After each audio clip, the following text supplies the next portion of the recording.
Imagine having to leave your home, your family, your friends, your language and your culture and try to build a life somewhere new. That takes an incredible amount of courage. Some of you know a little bit about what that's like because you've had to start a new school and you know the courage it takes to walk into a new classroom full of strangers. Well, imagine it wasn't just a class of strangers that you were walking into, but a whole country.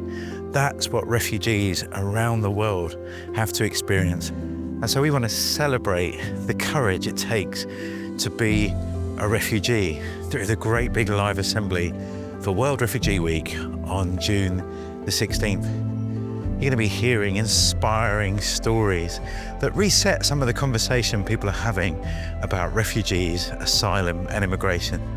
We're going to unlock empathy, kindness and compassion. The Great Big Live Assembly is completely free. We get thousands of schools across the UK joining in. There are live competitions, there's shout outs to schools, but most of all, there's empathy and connection. And we'd love your school to be part of it. 16th of June, there's a primary school assembly that starts at 9:05 and there's a secondary school assembly that starts at 8:40. Join me and my friends and we'll see you there.